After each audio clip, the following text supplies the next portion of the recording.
Claro que eu sei quem é o Léo Costa. Não, tá não, doido? mas tu tinha que ter visto o episódio, velho. Foi maravilhoso, né? Cara, maravilhoso. é, O cara é uma eu- máquina de refutar a pseudociência. né? Eu não pude ver a live dele, eu estava realmente ocupado, mas eu sei que amanhã de manhã, às 11h35 horas da manhã, ele terá uma live muito bacana sobre um artigo que a mídia começou a divulgar recentemente. Até eu fui bombardeado de gente me pedindo opinião sobre aquele artigo, que foi uma over-review de algumas revisões sistemáticas, onde basicamente é o seguinte: quando você tem muita revisão sistemática sendo publicada, ou seja, quando você tem muita gente pegando...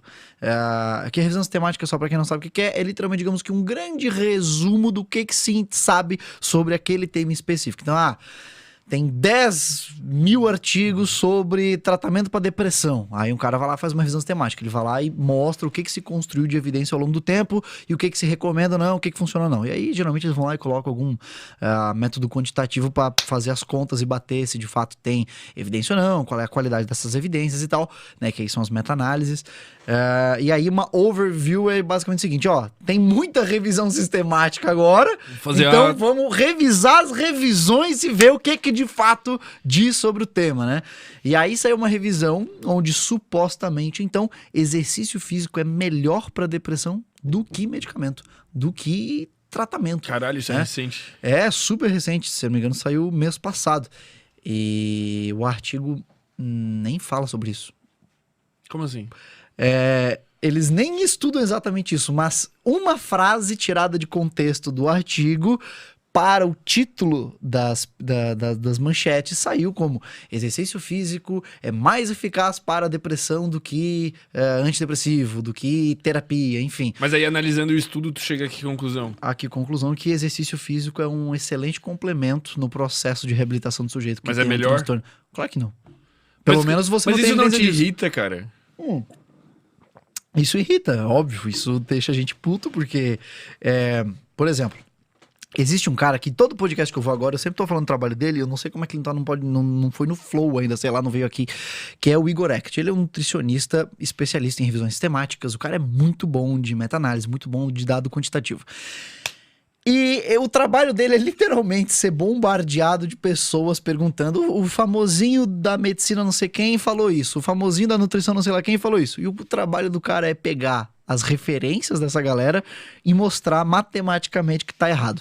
Ou seja, o artigo X falou que creatina é bom para cognição. Aí lá vai. O cara, ele pega ali o artigo, ele mostra como o artigo não chega nessa conclusão.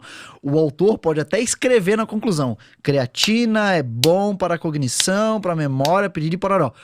Só que você pode escrever isso, claro que você pode. E você pode ser um estatístico medíocre ou um estatístico mentiroso, né? O próprio Ariano Suassuna, já falecido infelizmente, grande escritor, poeta brasileiro, ele basicamente falava como o mão direito da Rainha Elizabeth, se eu não me engano. Não. Da Margaret Thatcher, talvez. Não, da Rainha Vitória, perfeito. O braço direito da Rainha Vitória, ele sempre falava que existem 2 tipos de mentira, ou 3 tipos de mentira. Um delas era a deslavada, o cara que mente na tua cara mesmo, e outro tipo de mentira é a estatística, ou seja, o cara que ele vai lá e brinca com o número e você sai acreditando que só porque tá ali em número é verdade. Ou seja, o cara pode ser um estatístico sacana e mentiu na tua cara com números, mentiu com verdades. Então, quando você pega a parte dos resultados mesmo, a parte numérica, aquelas tabelinhas chatas que todo mundo que é preguiçoso pula na hora de ler um artigo, é ali que você consegue pegar as incongruências de um artigo. Como, por exemplo, um artigo que fala: nós revisamos aqui o dado de 3.000 pacientes. Tu pensa, é um N muito grande, são 3.000 pessoas, é uma boa população para qualquer estudo. Não para qualquer tipo de estudo, obviamente, né?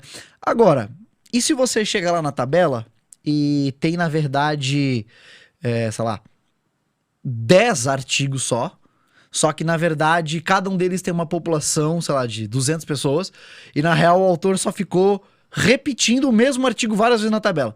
Então, a tabela parece que tem 100 artigos, mas, na verdade, só tem 10 que eles repetiram 10 vezes cada um. Ou seja, se cada artigo tinha 100 pessoas, tu repete 10 vezes, pronto, agora tenho 1.000 pessoas na minha pesquisa. Analisei o dado de 1.000 pessoas. O que é completamente diferente. Não, você analisou o dado de 100 pessoas, você só repetiu aquilo, deu uma justificativa porca. Mas isso me irrita, cara, porque parece que até o cientista é filha da puta, não dá pra confiar em ninguém, né? Não dá pra confiar em ninguém, nenhuma área da sociedade dá pra confiar nas pessoas, cara. Boa parte do que se produz de ciência é lixo, tá? Inclusive, em 2015, na Nature, publicaram um artigo muito bacana, onde eles tentaram replicar os experimentos e os artigos de pessoas, né, de pesquisadores da área da psicologia. Dos 100 artigos que eles pegaram para tentar replicar, basicamente, os achados, eles conseguiram replicar de mais ou menos 20. Ou seja... Isso de uma revista top mundial. ou seja, basicamente, a Nature, ela é hoje, acho que, top 3 no ranking de pesquisas para quem é da área da neuro, da saúde em geral, enfim, biologia. A Nature é, sem dúvida, uma das top referências em periódicos. Só que, tem noção da relevância desse dado? Ó, eu tenho 100 pesquisas em psicologia, beleza? Vou tentar replicar todas elas, que teoricamente é ciência. Então, em tese, se eu fizer o que tá no artigo, eu vou chegar no mesmo resultado. E não, eles não chegaram nem perto de conseguir replicar metade disso. Ou seja, eles começaram a indagar, pô, será que talvez uma boa porcentagem da psicologia não esteja seguindo critérios científicos, ou seja, não é ciência, né? E aí você tem autores que participam desse processo de investigar e avaliar essas obras, e tem um lá que é bem agressivo até, que ele fala, olha, 80% das pesquisas em psicologia não seguem critério científico. Então você consegue publicar, você consegue mentir com números, sim. Então, não posso confiar nem nos cientistas. Mas é que esse mas é que esse é o erro básico. Você não pode ler um artigo científico acreditando num artigo científico. Você não lê um artigo científico porque você quer acreditar naquilo. Você Mas tem alguma coisa que dá pra tu ler e acreditar? 100%? Claro. Geralmente, eu nunca vi um autor mentir o departamento do qual ele pertence ali no títulozinho embaixo. Tá, tipo, coisas absurdas de falsidade ideológica, talvez. Não, cara, não existe um artigo em que você possa falar que não tem nada de errado. Não existe.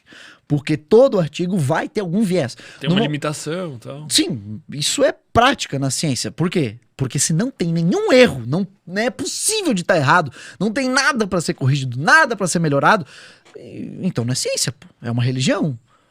Se eu não vou poder questionar nada naquilo, então eu não tô falando de ciência. Mas aí é que tá a parte interessante, né? Quando é que eu sei que, por exemplo, uma evidência, digamos, uma diretriz, ela é de boa qualidade, ela é um resultado que é altamente confiável? Quando a possibilidade de novas pesquisas mostrarem que aquela minha tese está errada é baixa. Então, por exemplo, dificilmente vai surgir um artigo dizendo que a gente não precisa tomar água. Ou seja, é uma boa, é bem forte a ideia de que a gente precisa de água. Show de bola. Pode estar errado? Sei lá, talvez daqui a 1000 anos surja um cara com uma pílula que ele fala, ó, toma isso daqui e não dá nada. Não precisa mais tomar água, é só comer isso daqui, tu não vai sentir sede, tu vai hidratar o teu corpo, sei lá como. Perfeito. Mas qual é a chance disso acontecer? É baixa, muito baixa. Então, beleza, a tese de que precisamos tomar água tem fortes evidências e é muito, muito provável que ela não vá ser refutada. Agora, como é que a gente consegue avaliar, por exemplo, a qualidade de um conglomerado de artigos? Como, por exemplo, sei lá, surge 1000 artigos dizendo que creatina é boa para memória. Beleza. Para eu tomar essa decisão, porque isso é uma decisão clínica, isso é uma decisão em saúde. Pô, eu tenho pacientes com problema em memória. O que eu posso fazer para eles? Eu posso passar palavras cruzadas ou posso dar 3 escupinhos de creatina por dia para esses caras? O que vai trabalhar melhor a memória deles? Bom, para você tomar essa decisão clínica, você tem sistemas de avaliação de qualidade de evidência. Então, por exemplo, você vai ter que literalmente pegar aquele artigo, tu vai ter que ler ele inteiro e você vai ter que avaliar como é que foi a construção dele e o reporte dele. Por quê? Tu pode confiar na decisão de alguém.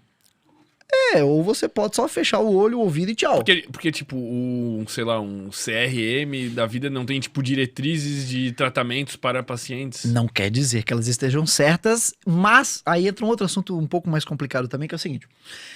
Nem toda decisão clínica será e deverá ser baseada na melhor evidência. Tá, eu acho que eu entendo. Mas eu quero... Calma, eu preciso fazer uma pausa.